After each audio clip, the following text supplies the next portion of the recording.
아주 오래전의 이야기입니다. 한 번은 한 가정을 방문했는데 그 집 아이가 그림 그린 것을 내놓았습니다.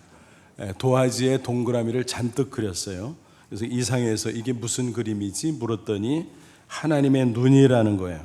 그래서 어째서 하나님의 눈이냐 물었더니 뭐라고 대답했는가 하면 하나님은 어디든지 계시잖아요. 또 하나님은 모든 사람들을 보고 계시잖아요. 그러니까 눈이 많이 있어야 되는 거 아니에요? 뭐 이렇게 반문하는 것이었습니다. 아이의 부모님과 함께 웃었지만 가만히 생각해 보니까 그 아이로서는 충분히 상상할 만한 이야기였습니다. 여러분 생각해 보세요. 하나님은 영이시잖아요. 우리 육안으로 볼 수 있나요? 없죠. 그러니까 어떤 형상으로 그린다는 것은 사실은 말이 되질 않습니다. 그런데 문제는 그러다 보니까 하나님이 어떤 분이 너무 막연해요. 잘 알아내기가 어렵습니다. 그래서 성경을 보니까 하나님께서 친절하게 당신 자신의 모습을 우리 인간의 수준에 맞춰서 설명해 주고 계십니다. 여러 가지 방식들을 사용하시는데 그 중에 하나는 인간의 비유하는 것입니다. 오늘 본문에도 그런 표현이 등장하죠. 15절 말씀 보면 여호와의 눈, 여호와의 귀.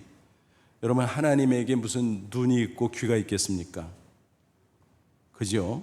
하지만 비유적으로 표현한 것이다라는 것입니다. 그런 표현법을 가리켜 신학 용어로 신인 동형 동성론이라고 말합니다. 무슨 말씀인가 하면 하나님의 속성 또 하나님의 사역을 인간의 모습에 빗대서 설명하는 것을 가리킵니다.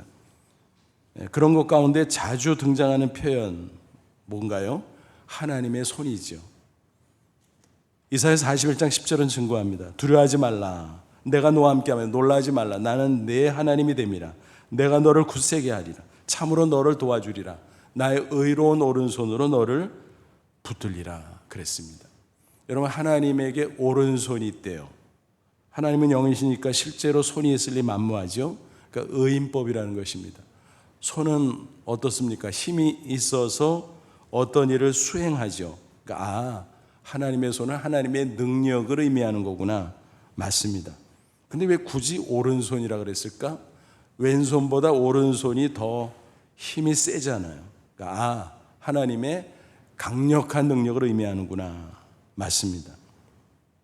하나님이 강력한 오른손으로 붙잡아 주시는 것처럼 우리를 보호해 주신다는 것입니다.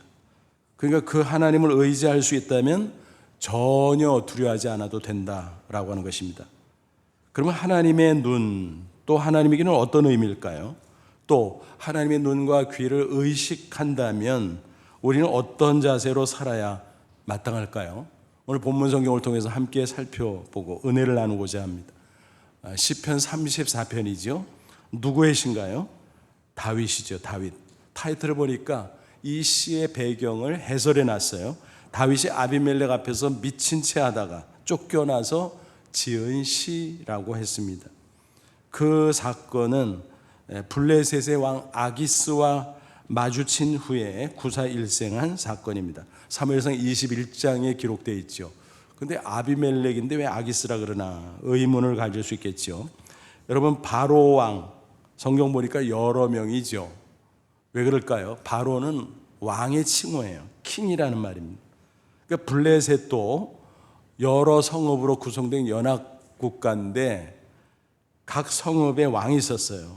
그 왕의 칭호가 아비멜렉이에요. 킹이라는 말이죠.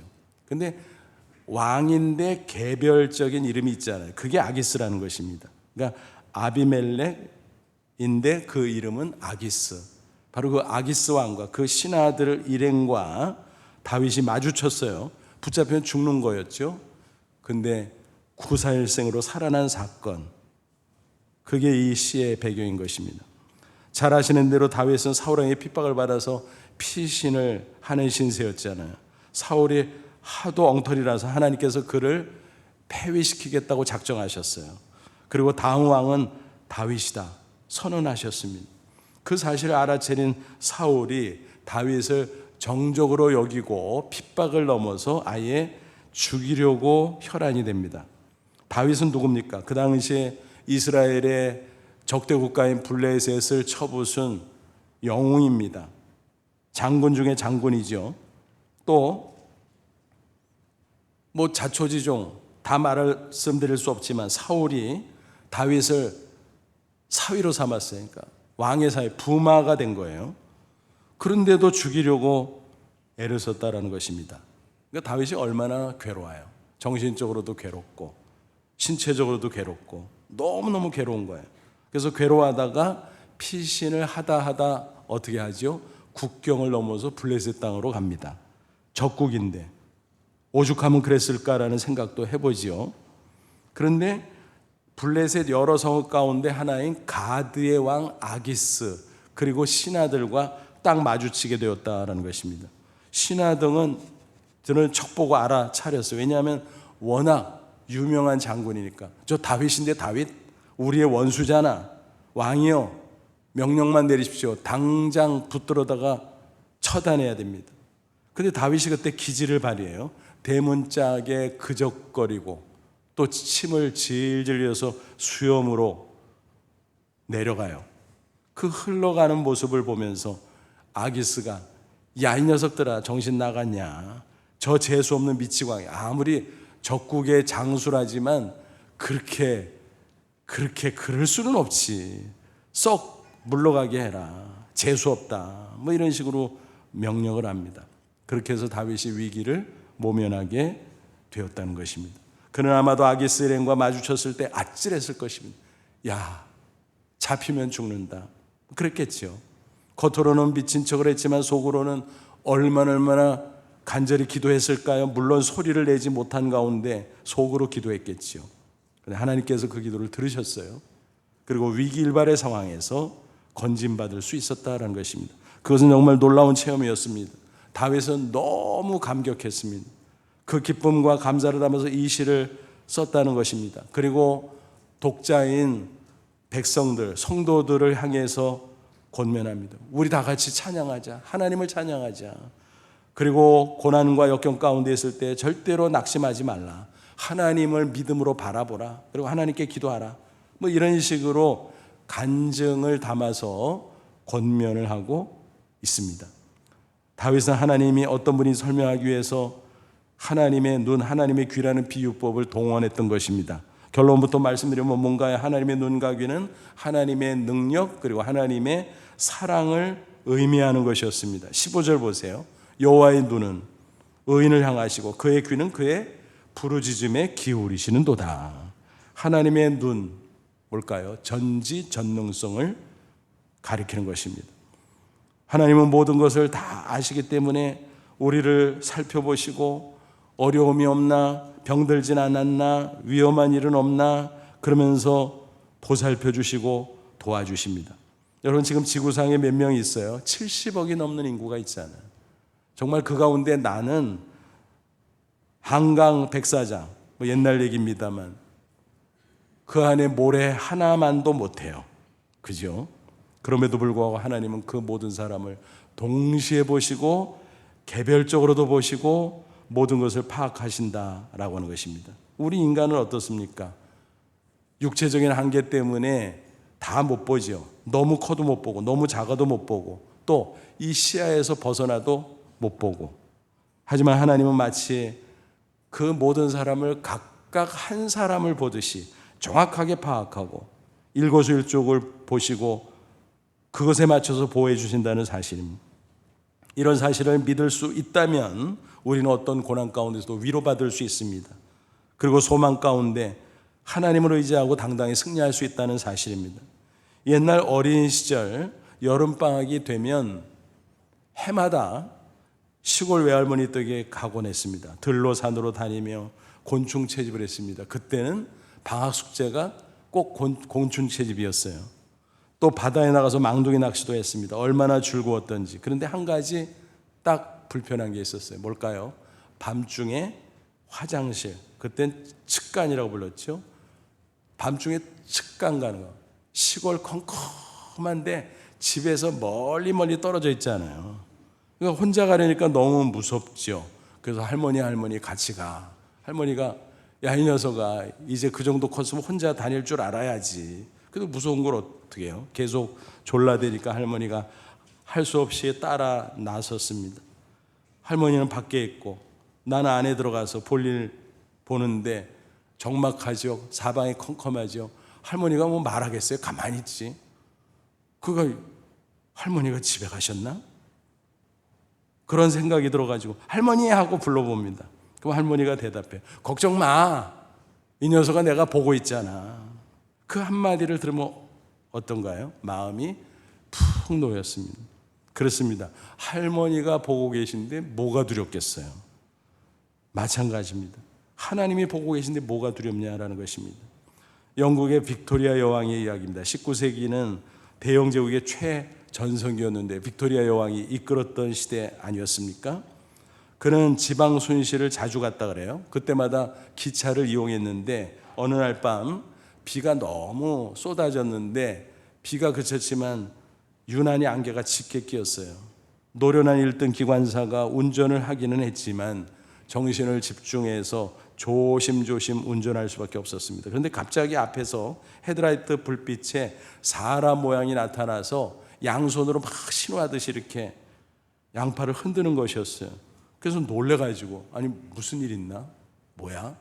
하고 기관사가 급히 내려서 조수와 함께 살펴봅니다. 근데 아무것도 없는 거예요. 그래서 이상하다. 분명히 봤는데 그래서 조금 앞으로 더 가봤는데 수십 미터 앞에 작은 철교가 있었는데 그게 강물이 불어나는 바람에 유실되어 떠내려가고 없었다는 거예요. 끊겨버린 거예요. 만약 급정거하지 않고 달려갔었더라면 어떻게 됐을까? 여왕은 물론이고 모든 승객들이 죽임을 당할 수밖에 없었을 것입니다.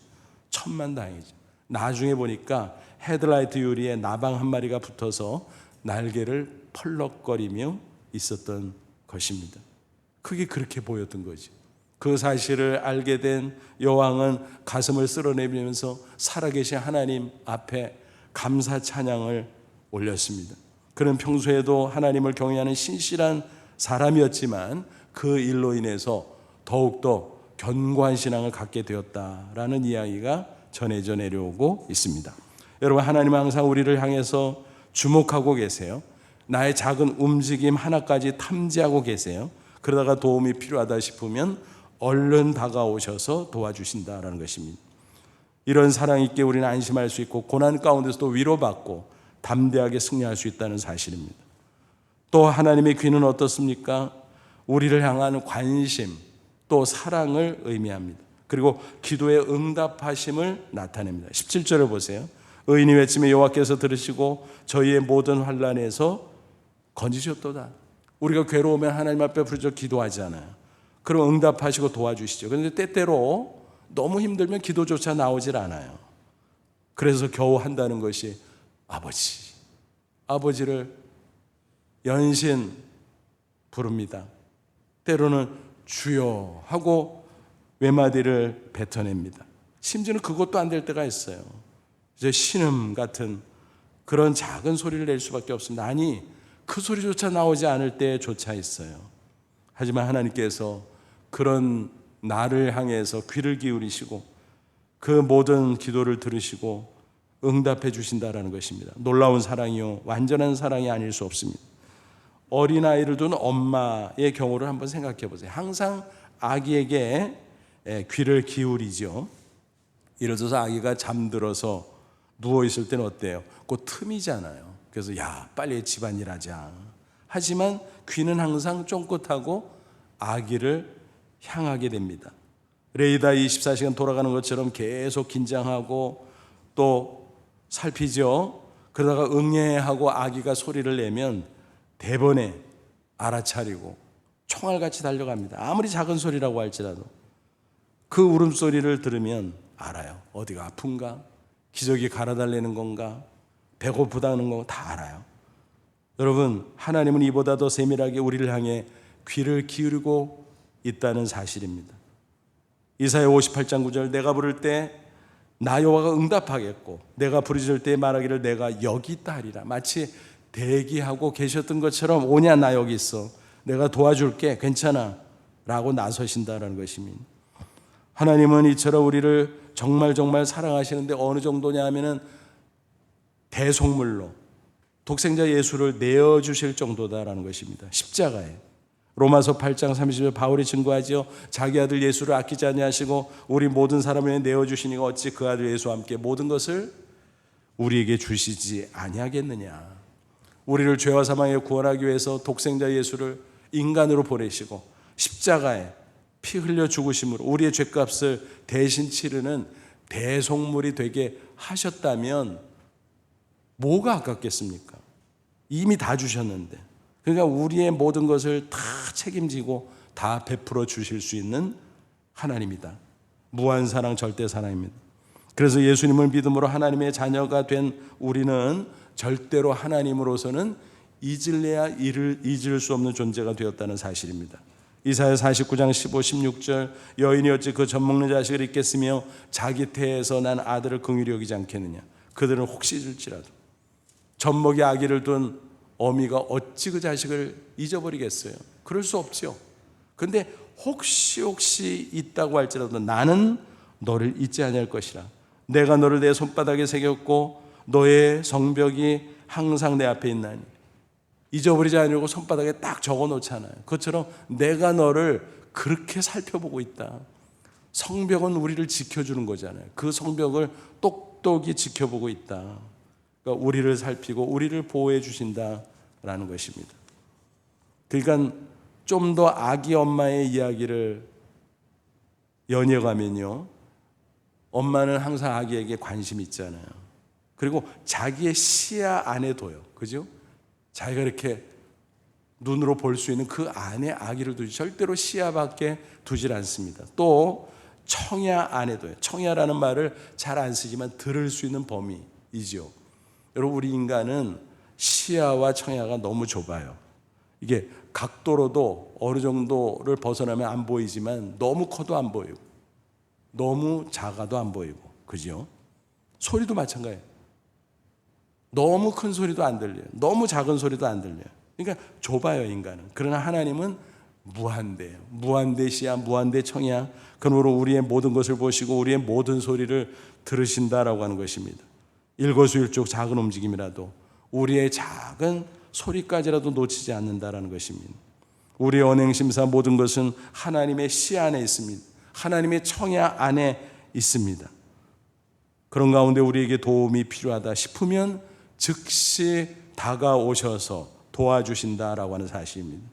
이와 같은 지극한 사랑이 있기에, 그리고 전지전능하신 능력이 있기에 우리는 안심할 수 있습니다. 고난 중에도 하나님을 바라보고 위로받을 수 있습니다. 담대할 수 있습니다. 아무쪼록 저와 여러분 이런 확신으로 어떤 경우라도 꼭 승리하시기를 주님의 이름으로 축원합니다. 그럼 우리는 과연 하나님의 눈, 하나님의 귀를 의식할진데 어떤 자세로 살아야 될까요? 나의 일거수일투족 보고 계신다. 나의 모든 소리 듣고 계신다. 내가 그것을 믿으니까 그것에 합당하게 반응하며 살아야 되겠죠. 하나님을 경외하는 신앙으로 하나님을 바라보며 살아야 됩니다. 그래서 하나님 앞에 바른 삶을 살아야 되고 특별히 하나님을 의지해야 될 것입니다. 그리고 하나님을 향해 간절히 기도해야 될 것입니다. 하나님 경외의 신앙, 하나님이 살아계심을 확신하는 것입니다. 경외라는 것은 두려워한다는 건데 긍정적인 의미, 부정적인 의미가 아니에요.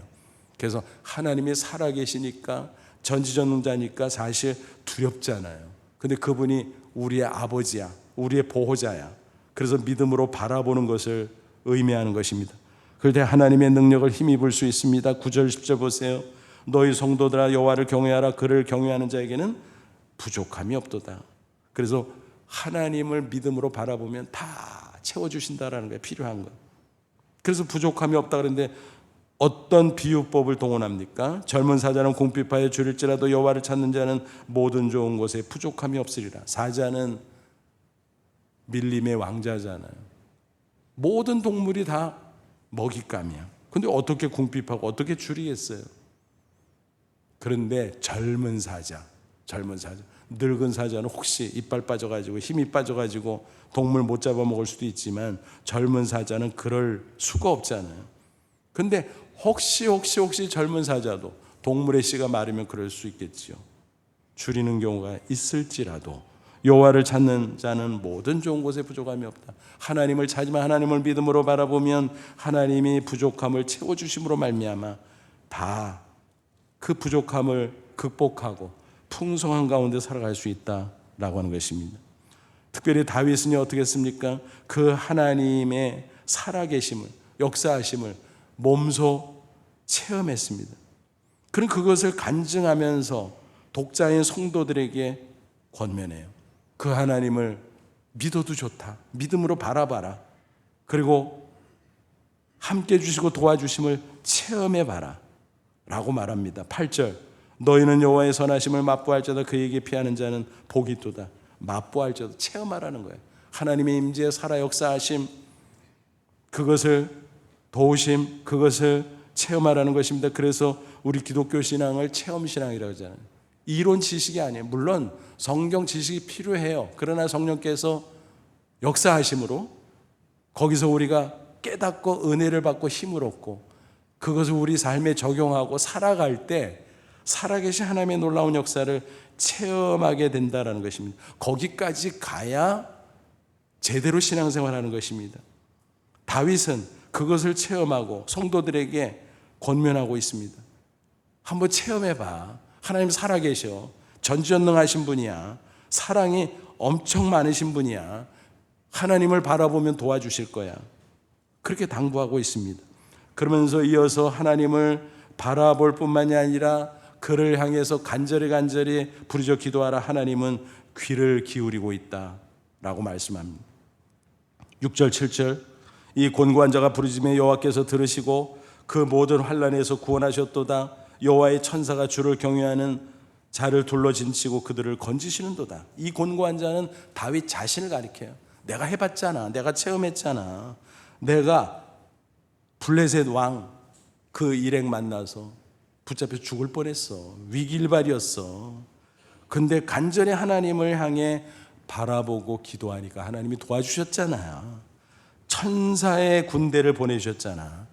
그래서 나를 경호하듯이 막아주고 나를 그 위험에서 건져주고 그랬잖아. 그러니까 성도들 여러분들도 그렇게 해봐 라고 다윗은 권고하고 있는 것입니다.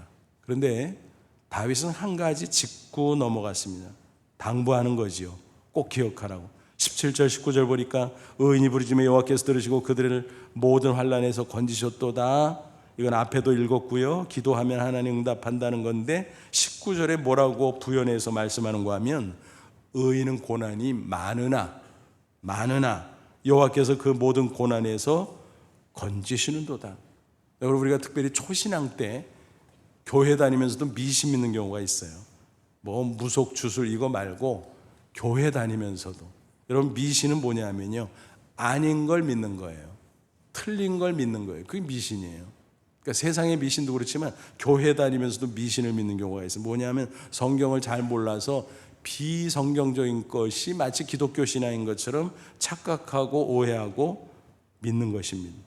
그 중에 하나가 뭔 줄 아세요? 예수 믿으면 교회 다니면 고난이 없어. 만사형통이야. 여러분 정말 그래요? 고난 면제 맞습니까? 아니에요. 저도 초신앙 때 그런 생각했어요. 왜냐하면 논리적으로 이성적으로 생각하면 그게 맞을 것 같아요. 왜냐? 하나님 전지전능하시잖아요. 나를 그토록 사랑하신다며. 그럼 쓰시는 김에 좀 더 쓰시면 안 돼? 그렇잖아요. 고난 면제해주고 고난 좀 줄여주고 그러면 얼마나 좋아. 근데 성경 그런 이야기를 하지 않아요. 고난이 있다. 심지어는 많다라고 말합니다. 왜요? 세상 사람들이 당하는 고난, 세상에 같이 사니까 당할 수밖에 없다는 거예요. 우리 연약한 육체, 험악한 죄악 세상, 재난도 많고 사고도 많고, 그렇죠? 게다가 우리는 신앙의 핍박까지 받아. 그러니까 의인은 고난이 많다라고 말씀합니다. 근데 중요한 사실이 뭐라고요? 하나님이 그 고난에서 건져줘. 믿음으로 하나님을 바라보면 도와준단 말이야. 간절히 하나님을 향해 기도하면 응답해 주신단 말이야. 바로 그겁니다. 심지어는 우리의 신음조차 들으시고 응답해 주세요. 여러분, 신음기도 여러 예가 있어요. 성경 인물들 가운데. 그중에서 한나가 생각나요? 한나가 신은 기도했나? 통곡기도 안 했나? 맞아요. 그것도 맞고 그것도 맞아요. 잘 아시는 대로 불일증으로 고생했잖아요. 고대 이스라엘 사회에서 자식, 특별히 아들을 낳지 못하면요, 사회적인 매장을 당하는 셈이에요. 얼마나 괄시천대가 심한지 몰라요. 집안에서도 또 사회적으로도. 그 남편이 하는 수 없이 처벌받는데 그 분인나가 아들을 낳네. 그러고 나서 본처인 한나를 얼마나 무시하고 괄시천대하는지 너무너무 괴로웠어요. 너무너무 슬펐어요. 그때 한나는 어떡합니까? 여러분, 고난이 올 때요, 믿음의 사람은요 하나님에게 다가가요. 그리고 하나님 앞에 엎드려 기도해요. 근데 믿음이 없는 사람은요 하나님에게서 멀어져요. 등지고 원망하고 그렇습니다. 한나는 어떻게 했다고요? 사무엘상 1장 10절, 한나가 마음이 괴로워서 하나님을 등졌다 도망갔다가 아니라 하나님께 기도하고 통곡하며, 통곡을 하며 기도했다라는 것입니다. 그런데 통곡 기도가 하다 보니까 어때요? 지쳐요. 더 이상 소리를 낼 수도 없어요. 그래서 입만 들썩이며 신음 기도까지 하게 되었다라는 것입니다. 실로 해막이 있는 곳에 가서 기도를 한참 하고 있는데 엘리 제장이 이렇게 보더니, 아이고 저 여자 술 취했네? 낮술 마셨나? 그렇게 오해를 해요. 어처구니 없죠? 엘리 제장은 영역이 떨어졌어요. 영적으로 둔해졌어요. 그래서 잘못 본 겁니다. 사무엘상 1장 13절 보니까 한나가 속으로 말하며 입술만 움직이고 음성은 들리지 아니하므로 엘리는 그가 취한 줄로 생각하는지라. 그래서 술을 끊으라고 충고랍시고 한 겁니다. 한나는 기가 막혀서 응수합니다. 1장 15절, 나는 마음이 슬픈 여자라. 포도주나 독주를 마신 것이 아니요 여호와 앞에 내 심정을 토한 것이라. 내가 통곡 기도하다가 지쳐서 소리가 잦아들고 이제는 소리를 낼 수 없지만 내가 신음하면서 내 마음을 하나님께 다 통하도록 올려드린 겁니다. 여러분, 이게 신음 기도예요. 하나님께서 그 기도를 들으셨어요. 한나가 집으로 돌아갔는데 임신이 된 거예요. 그리고 때가 돼서 아들을 낳은 거예요. 이름을 뭐라고 붙였어요? 사무엘. 무슨 뜻이라고요? 엘은 하나님이라는 말이에요. 그래서 베델, 하나님의 집, 그런 뜻이죠. 그래서 사무엘, 하나님. 사무는 샤마라는 히브리어 동사가 명사로 이렇게 바꿔진 거예요. 그러니까 하나님이, 샤마는 듣다, 그러니까 들으셨다, 들으셔서 출생한 아이, 이런 뜻이에요. 그러니까 간단히 말하면 기도 응답이라는 거예요. 이름을 기도 응답으로 줬어요. 그게 사무엘이에요. 한나의 신앙 고백이 있죠. 내가 통곡 기도하다가 지쳐서 나중에는 신음 기도밖에 못했는데 하나님이 응답했어. 나에게 아들을 주셨어. 그런 겁니다. 감리교회 창설자 존 웨슬리의 일화입니다. 그는 평생 40만 킬로미터의 거리를 여행하면서 복음을 전파했다 그래요. 요즘 같으면 별거 아니네라고 말할 수 있을지 모르지만 옛날 말 타고 또 걸어 다니고 이런 시절이잖아요. 그러니까 엄청난 거죠. 그는 복음을 그렇게 전파함으로써 영국 사회를 변화시켰습니다. 그 당시에 얼마나 부패하고 타락했는지 모릅니다. 그런데 완전히 변화시켰어요. 그리고 세계 역사에도 공헌을 했어요. 그런 위대한 크리스찬 인물이 된 거죠. 근데 그의 어린 시절에 이런 일이 있었습니다. 6살 때인데 집에 불이 났어요. 다른 식구들은 다 대피를 했습니다. 식구가 엄청 많았는데, 그러니까 하나 둘 셀 수는 없었으니까 서로 옆에 챙겨서 다 나온다고 나왔는데, 나중에 이렇게 보니까 한 명이 안 보여요. 바로 존 웨슬리였던 것입니다. 야, 우리 꼬맹이 어디 갔나? 아버지가 기가 막힌 거예요. 근데 보니까 지붕이 거의 막 무너져 내리려고 그러고, 게다가 계단이 다 불타서 다 무너져 버린 거예요. 집 안으로 접근할 수가 없어요. 들어갈 수가 없었어요. 불도 불이지만. 낙심천만한 아버지, 아무것도 할 수 없었습니다. 하지만 믿음의 사람이었기에 털썩 주저앉았지만 하나님 앞에 신음을 내뱉듯이 주여, 주여, 그렇게 외쳤습니다. 간절히 기도했습니다. 그러는 사이에 어린 존이 다행히 창틀 난간으로 나와서 올라서 있는 거예요. 그 모습을 동네 사람들이 봤어요. 야, 쟤 나왔어. 어떡하지 근데? 사다리 있어. 사다리가 어디 있어 지금? 난리가 난 거예요. 근데 건장한 청년들이 내 어깨 위로 올라가. 그리고 또 올라가. 그래서 인간 사다리를 만나서 그 아이를 구조해 내었다라는 것입니다. 구조해 낸 직후 지붕이 털썩 주저앉았습니다. 큰일 날 뻔한 거죠. 그때 아버지가 외쳤습니다. 여러분, 우리 모두 다 모여 하나님 앞에 감사 기도 드립시다. 집 불타버린 거 괜찮아요. 우리 자식들 8명 다 구해 주셨으니 하나님 앞에 너무너무 감사합니다. 우리 감사 기도 드립시다. 그때 그 일은 존 웨슬리에게 강력한 인상을 주었습니다. 간증이 됐던 거죠. 그래서 살아계신 하나님을 확신하면서 평생 하나님께서 주신 사명을 감당할 수 있었다는 것입니다. 후일 그는 자신의 초상 아래 이런 글귀를 적어 놓았다고 합니다. 이 사람이 바로 불 속에서 끄집어낸 타다 남은 나무 토막이 아닌가. 타다 남은 나무 토막. 자기를 그렇게 비유해서 표현했어요. 정말 맞잖아요. 그런데 그때뿐만이 아니라 지옥의 불구덩이에서 자기를 십자가 보험으로 구원해 주신 하나님의 그 놀라운 은혜를 생각하면 이 복음을 전하지 않을 수가 없어. 그래서 바로 그는 그 사명을 최선을 다해 감당했고 영국을 변화시키고 세계를 변화시킬 수 있었다는 것입니다. 근데 존 웨슬리 이상으로 훌륭한 사람이 누구라고요? 그 아버지. 그 절체절명의 순간에 낙심하지 않고 믿음으로 하나님을 바라봤습니다. 하나님을 향해서 신음이라도 내고 간절히 기도를 드렸습니다.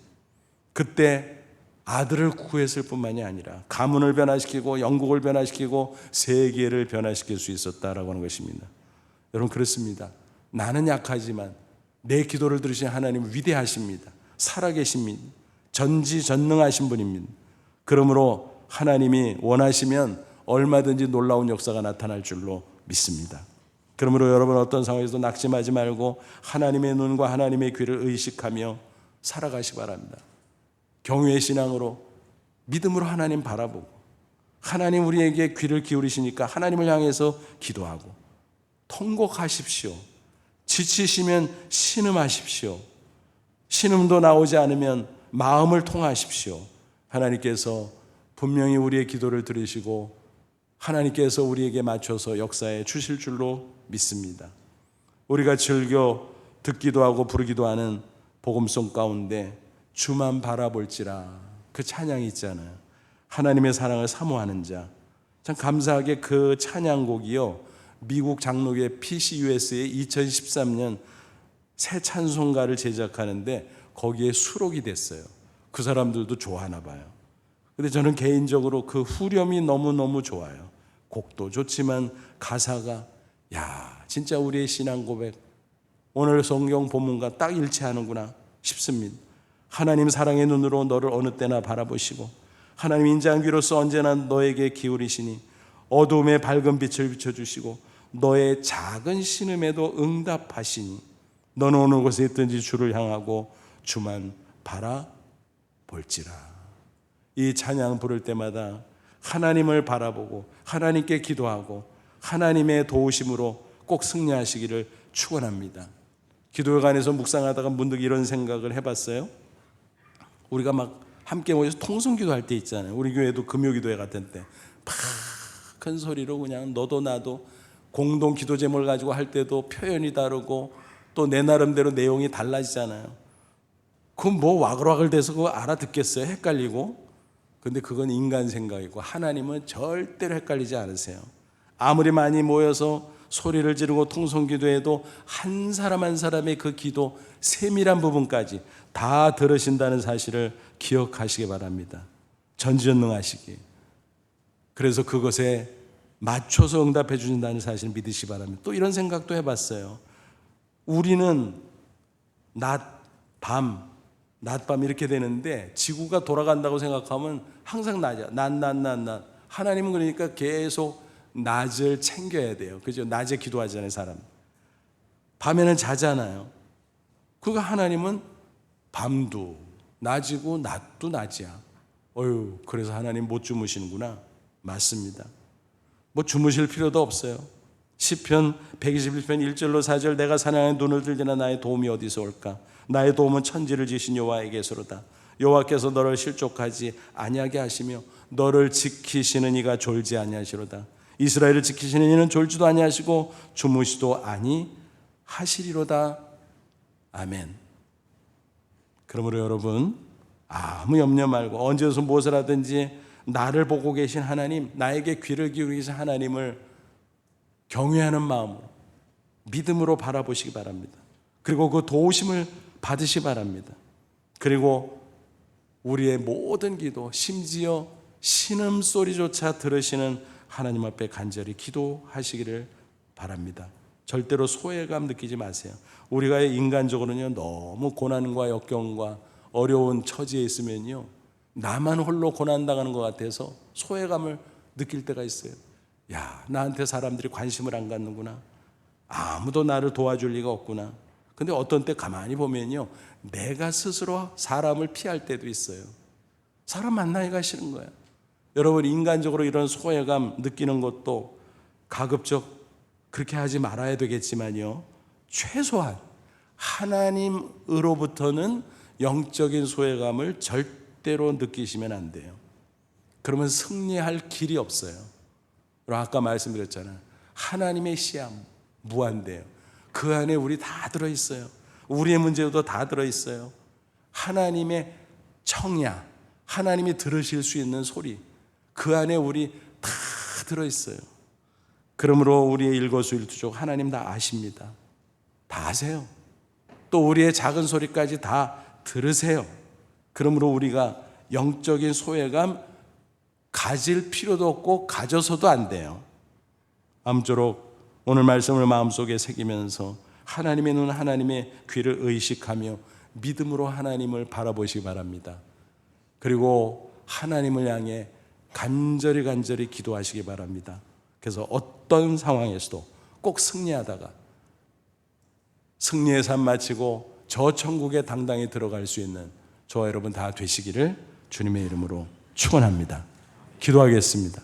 이 말씀 붙잡고 기도하자. 하나님, 그렇습니다. 살아계신 전지전능하신 하나님 믿습니다.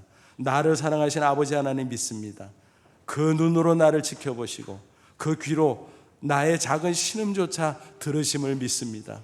도와주옵소서. 고난과 환난과 역경과 질병과 풍파 가운데 있습니다. 불쌍히 여기시고 나를 건져주옵소서. 그리고 내 인생을 이끌어 주옵소서.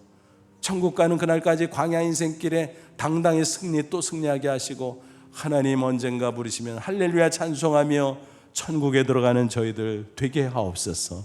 다 같이 간절한 마음으로 기도합니다. 하나님 아버지 은혜와 사랑을 진심으로 감사합니다. 오늘도 주의 말씀으로 권고하시고 깨닫게 하심을 감사합니다. 이 놀라운 진리 붙잡고 살아가길 원합니다. 살아계신 하나님, 전지전능하신 하나님, 사랑이 많으신 하나님을 믿습니다. 나의 아버지 하나님, 나의 보호자 하나님을 믿습니다. 그 눈으로 나를 보고 계신 줄로 믿습니다. 그 귀를 기울이사 나의 신음조차 듣고 계신 줄로 믿습니다. 낙심하지 않고 하나님을 바라봅니다. 원망하지 않고 하나님을 향해 기도합니다. 응답해 주옵소서. 역사해 주옵소서. 승리케 하옵소서. 그래서 광야 인생기지만은 승리 또 승리, 승리 또 승리하다가 저 천국에 들어가는 저희들 다 되게 해 주시옵소서. 예수님의 이름으로 기도하옵나이다. 아멘.